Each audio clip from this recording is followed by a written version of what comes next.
What if one of the biggest mistakes we make with our horses isn't what we teach?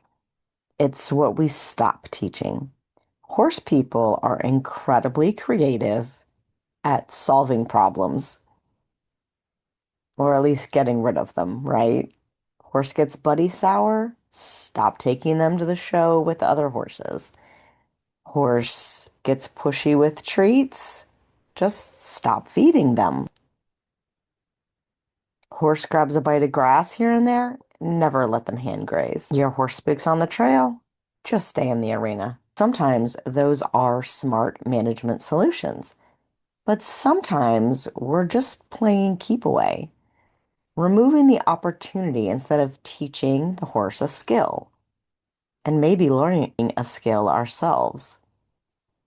So when life eventually brings that opportunity back, because it will, we discover that we never actually solved the problem. We just avoided the problem. The goal of training isn't to make unwanted behaviors impossible. It's to help your horse become the kind of horse and for you to become the kind of human that can make a different choice when the opportunity is still there. The opportunity for poor decisions is always going to happen for humans and for horses. You're always going to forget about those treats in your pocket. The horse in the stall next to you at the horse show is always going to leave. You're always going to need to put your horse on the trailer. So why not educate your horse and yourself about all of these things rather than avoid them? It's not always the easiest road, but in the end, it's going to be the best road to give you and your horse the best chance at a good outcome. Welcome, friends and fellow horse fiends. I'm Anna Fox of Equus Enlightened, and I'm your host. This is the podcast for horse lovers who want more than simply getting their horse to behave. You want to feel confident in the saddle. You want to understand what your horse is trying to tell you. And you want the partnership you imagined when horses first captured your heart. Even if fear, frustration, or years of conflicting advice have made that connection feel harder to find. Here, we explore the science and soul of horsemanship, equine behavior, nervous system regulation, rider psychology, and compassionate training that helps you become a thinking rider who creates a thinking horse. Because you don't need more pressure, more perfection, or another person telling you to just push through. You need the awareness, skills, and confidence to make decisions that feel right for both you and your horse. Whether you're pursuing competition goals, rebuilding your confidence, or simply trying to understand why your horse did that thing they did, we'll explore the research, the real talk, and the small shifts that create more clarity, connection, and joy in and out of the saddle. And if these conversations help you understand your horse or yourself just a little bit better, follow the show and share it with another horse person who might need it. It's one of the simplest ways you can help this community of loving equestrians grow. Now, grab your boots, take a deep breath. What are you waiting for? Come ride with me. Hey guys, so I'm fresh off of my conversation with Ginny Horton, animal communicator, and it got me thinking about just how many modalities are available to us now in the horse world. When I was in college and studying athletic training, we had modalities. You can use heat, you can use ice, you can use electric stim machines, you can use massage. And through the years, we've just evolved into more modality. Now we have massage guns and all kinds of different therapeutic modalities that weren't available when I was in college. And the same is true for the horses. There are so many more training modalities out there and available to us than there were 40 or so years ago. In fact, 40 or so years ago, we weren't even talking about horses or animals in general as being sentient beings, right? It was just they don't have feelings, they can't feel this, they can't feel that, they don't know the difference between friends and not friends. Now we know that those things are not true. And thankfully, training modalities are at least trying to keep up. So when I see people avoiding things because they don't like a behavior that it creates in their horse, I become really curious. I'm like, why are we still doing that? Avoidance is not a training method. I've also learned that it's not a parenting method either. When we teach our horses and our children strong, healthy boundaries, we can actually give them more freedom. We can give them more autonomy because we're confident that they're going to make good decisions. Horses are constantly giving us the opportunities to learn, and they're constantly taking the opportunities from us to learn something. Often, though, I think we miss really great training opportunities because we're so busy trying to make problems disappear or just not happen that we never ask, what do we need to learn from this problem? Instead, we tell our horse, oh, we're going to avoid that. We're going to teach the horse a lesson. If the horse is pushy about treats, I'm just not going to feed them treats. That doesn't teach the horse anything. What I really think is happening is that the human doesn't understand how to teach the healthy boundary that needs to be there. And the human is either reluctant to learn a new skill or they're afraid to learn a new skill. They're embarrassed that they need to learn a new skill. If, as parents, we use that same logic, it would be really hard to raise children. And it is really hard to raise children. You're constantly needing to learn and evolve to keep up with those little cretins. They are smart, and horses are no different.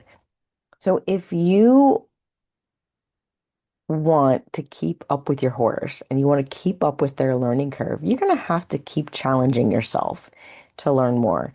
And there is no failure in saying that you need to learn something else or you need help teaching something, help with learning something.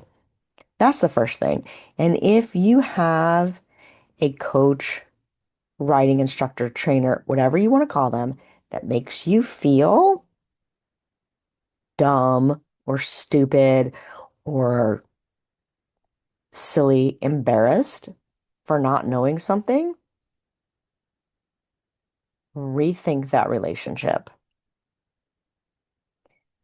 Because if somebody comes to me with a problem and I don't know how to solve it, I'm going to start asking questions. I'm going to start asking my go-to experts questions. We're going to start figuring out how to solve this problem. We're not just going to hide it. We're not going to, you know, tuck it under the hay pile and hope it doesn't come back up.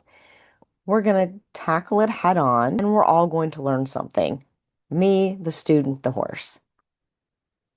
I want everybody to have that type of learning environment, especially in the horse world, because it can be very hard to find. But now we have so many resources with the internet, and there being a lot of great trainers online, having great communities. You have so much more opportunities, so many more modalities now that you can use to learn about you and your horse. So take advantage of them. When you feel like you need to keep something away from your horse, I want you to ask this question. Am I removing the opportunity because my horse isn't ready yet, or because I don't know how to get them ready? There is absolutely no shame if the answer is, I don't know. That actually gives you a bit of freedom because now you know what needs fixed. You need to learn something so you can pass it on to your horse. Do I actually know how to teach this? Most people are going to know. Like, yes, I've done this before, or no, I haven't done it before. Or maybe, yes, I have done it before, but I'm using the same techniques with this horse that I use with another horse and it's not working. Okay, so you have some experience. You just need to get a new modality. The question isn't, do I know how to stop this behavior? Because anyone can interrupt the behavior, right? If the horse gets mouthy, people bop it on the nose. That interrupts the behavior. But that's a punishment, doesn't teach anything. It doesn't teach any skill, and it doesn't teach the horse a healthy boundary. If you're a little unsure as to whether you know how to teach the skill or the boundary to your horse, think of this. If someone asks you or your professional why their method works or why their training works, could they explain it? Many horse people know techniques because someone showed it to us.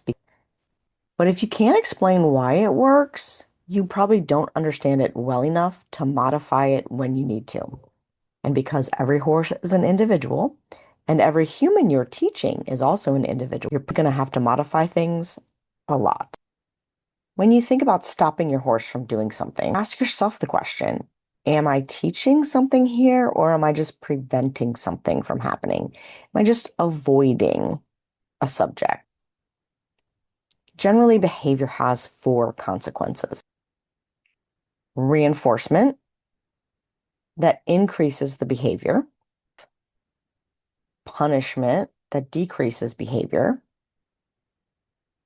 extinction, which just removes any reinforcement at all, or you can have differential reinforcement, which teaches another choice. So, can you do this or can you do that? I can give you a treat like this, but not like that. Smacking the horse on on the nose, the smacking the horse on the nose for mouthing you or getting too close to you is a perfect example because normally that's going to stop a horse. So we're going to say that works. But did it work or did it just teach the horse that I get hit near humans? And some of you may say, well, that's fine. Then they won't get too close.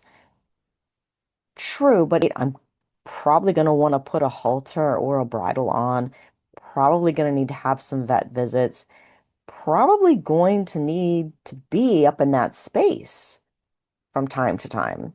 So, how do I teach the horse that it's okay to share a space and yet not be hit and also not get bit? One changes the emotional feel of the situation, and the other changes the skill level. If I hit the horse on the nose, then there's fear there. If I teach the horse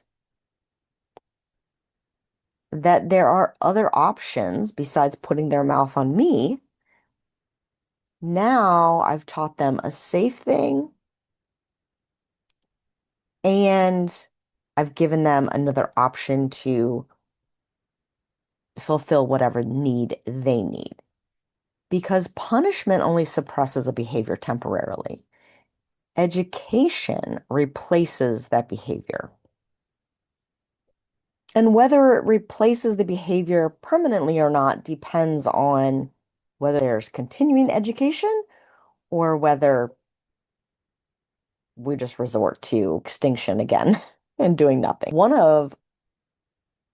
I think one of the most complex issues and comes up a lot is that of horses that are buddy sour. That is natural for horses, right? They belong in a herd, they belong in a group, they feel safe around other horses. There's lots of emotional attachments there for the horse. When they go somewhere with another horse that they're familiar with, or they're a horse who gets really familiar with their neighbor very quickly, they're going to feel safe with that horse. And then when that horse goes away, they may not feel safe. And that's a deeper rooted issue than simply being buddy sour. It can also be something that takes time and lots of reinforcement to teach a horse that they are safe and that you are a sufficient buddy. A lot of times, this is something that people try to train horses out of, right? Like, keep them moving, move their feet. Don't, let them call to another horse. Don't let them do this, don't let them do that. But again, those are all avoiding the issue and not teaching the horse that they're safe with you and that you understand what is happening in their world. This is a really great place that you can make a deeper connection with your horse. It can be a really good teaching and learning time if you give it the space. But most people just want it to be over, right? They just don't want to deal with the behavior at all. So they find a way to avoid it. They either just don't take the horse out or they don't take them with any of the horses they know. If they go to horse shows with friends, they're like, stable me on the other end of the showgrounds. While that may give you a temporary solution, if you and your friend cross paths in the schooling arena, you can start the whole cycle over. Ask yourself questions like, how can I teach my horse that this is an okay situation? And they don't need to be panicked about leaving their friends. Traits is another thing. There are definitely situations where there are horses that you don't want to feed from your hand. I'm not saying every horse you hand feed, but most horses, most of our domestic horses can be okay with it. But for me, it's very much about, are you intentionally feeding these treats? What is your feeling behind feeding the treat? Or are you just stuffing the horse with treats so you hope that they like you?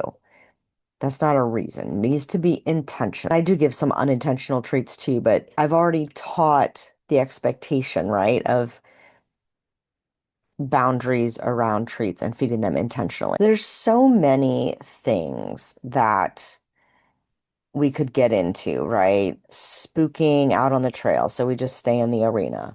Or cantering. We do a little bucking, so we just don't canter. Or we have to lunge for 45 minutes before we can do that. The mounting block, or there's always anxiety there, so we're always going to have somebody hold them. Grooming issues. If your horse is bitey or uncomfortable while you're grooming and you're just disciplining them, punishing them, or you just do it anyway. Maybe they have pain, or maybe they just don't like that. Can you find something that they like and do that instead? A lot of this is being aware. Of course, I love to talk about awareness and how most of us are not very aware around our horses and in our daily lives, to be fair. It's not just around horses. But having that awareness of what is really causing the underlying problem.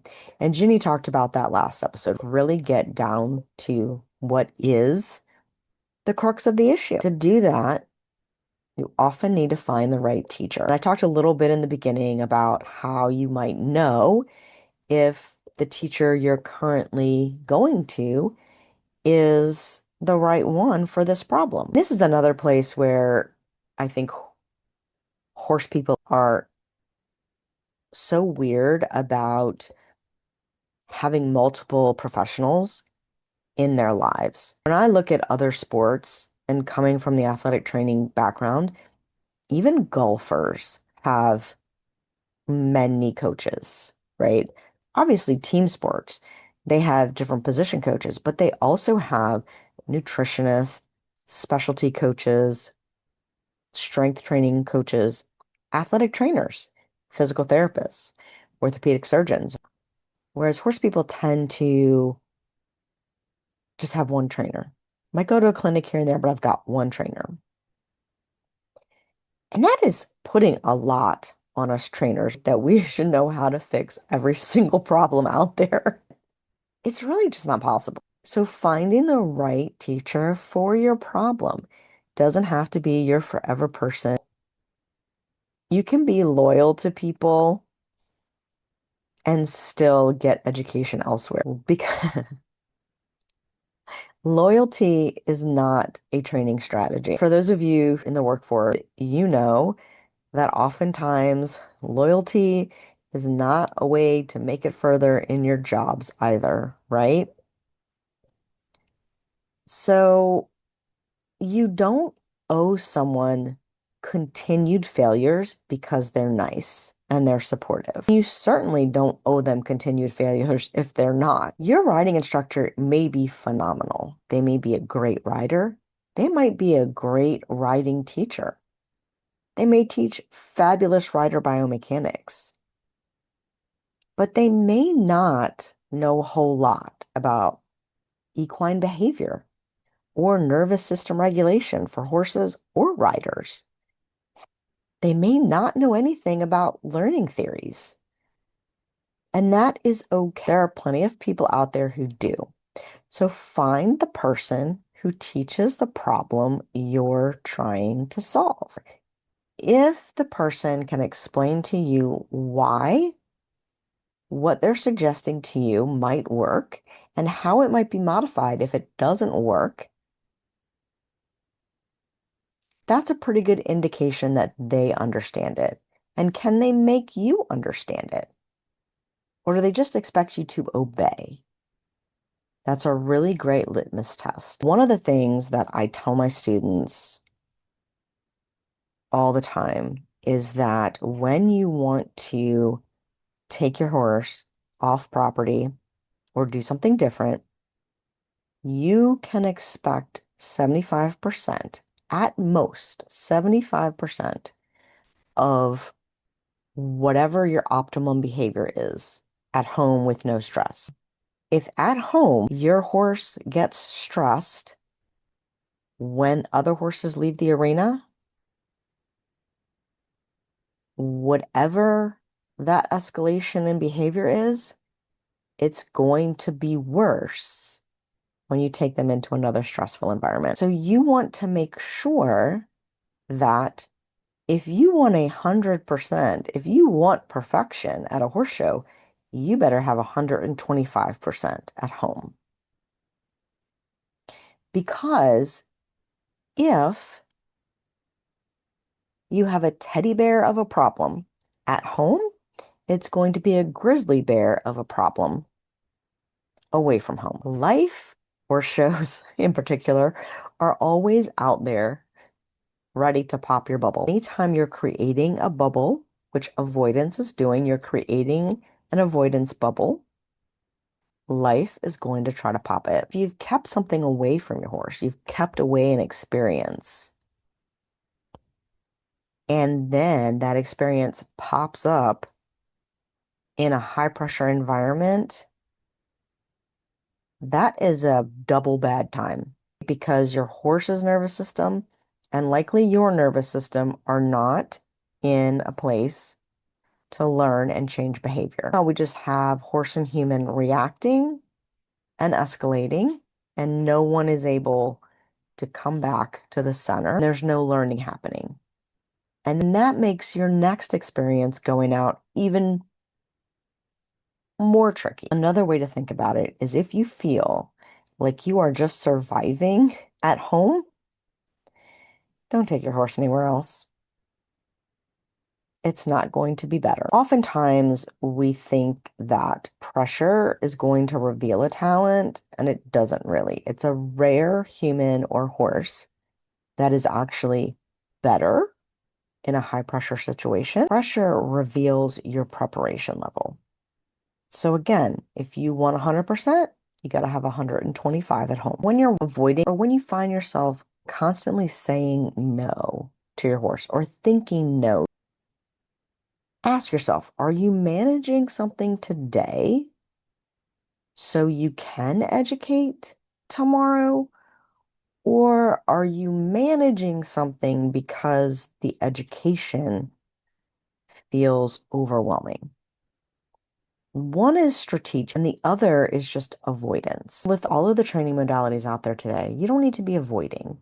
You can be educating. You can educate yourself, makes you safer, makes you a better horseman, horse person, horsewoman, however you want to say it. That will eventually make you a better rider. If your focus is riding, being a better horse person, a better educated horse person is going to help your riding. So, your 10-minute experiment this week is to pick one thing that you have been avoiding. Maybe it's treats, maybe it's the trailer, maybe it's the cross ties. Whatever it is, I want you to do a little research on it. I want you to ask the trainer who you normally work with, the riding instructor, whatever, what their suggestion would be for educating you and your horse.